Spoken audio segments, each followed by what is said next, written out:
The name associated with the suffragette movement is Pankhurst, but it's not widely known that there is more to the movement than violence and Pankhurst.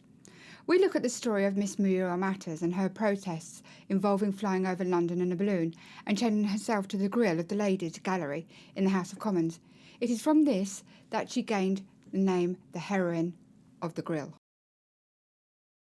which she earned her nickname from in the title of this film, Heroine of the Grille. So to that end, what we did is we went out and we interviewed a woman. For Parliament, we went and we filmed at Parliament. We also filmed at Hastings, and to kind of film her legacy and how she's remembered now. She came from Australia, she wasn't from this country. A little bit bonkers and a bit crazy.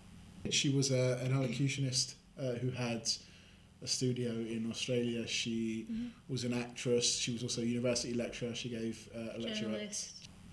In October 1908, Muriel Matters and Helen Fox chained themselves to the grille of the Ladies' Gallery in the House of Commons. Once they secured themselves with padlocks, Muriel and Helen started to speak out and disrupt the Commons debate that was going on. During this time, another woman, Violet Tillard, lowered a proclamation down to the Commons floor demanding the vote for women. Upon attempting to remove the women from the grille was removed completely with them still attached. After her following protest, Muriel was sentenced to a month in Holloway Prison.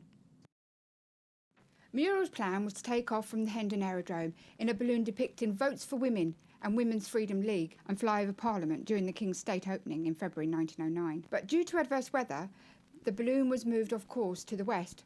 However, she took this all in her stride and continued with her plan of dropping Votes for Women pamphlets over London. Daring?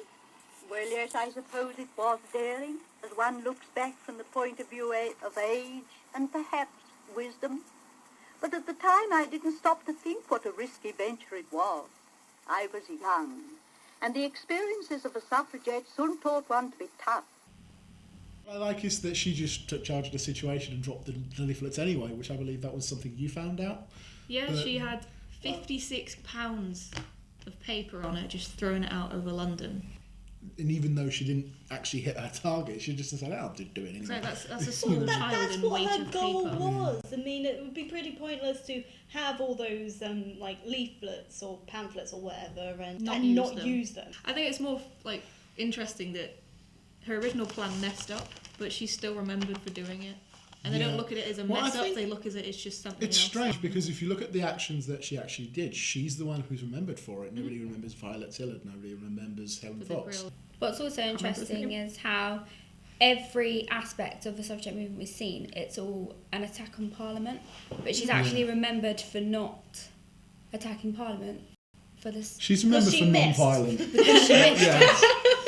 But even with the Grille, she's not known for attacking Parliament. She's known for just chaining herself to a grille. She's different because when you think of the suffragette movement, from what you've been told, it's Pankhurst, violence is what kind of springs to mind. So she first went to Hastings, and she was obviously very, very attracted to the environment and lifestyle in Hastings. But she still had obvious works to do with the suffragette movement. So she focused on that and then took retirement in 1949 and decided that it was finally somewhere to go and finally be peaceful after she'd achieved what she wanted to. And there is, I believe, a plaque at the house where she lived now. So yeah, she retired to Hastings. She ran...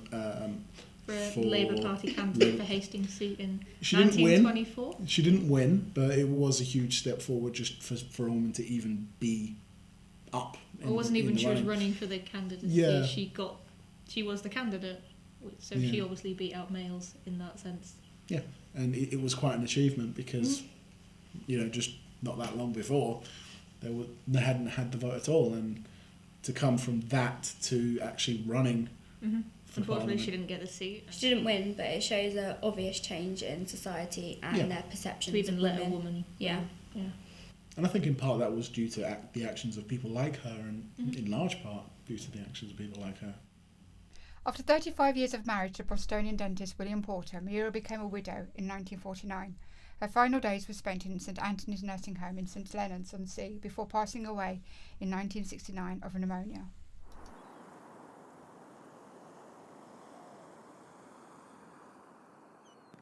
The team would like to thank Dr. Claire Eustace of the University of Greenwich for making this film possible, as without her valuable input we would not have been able to access the necessary information we needed for our documentary.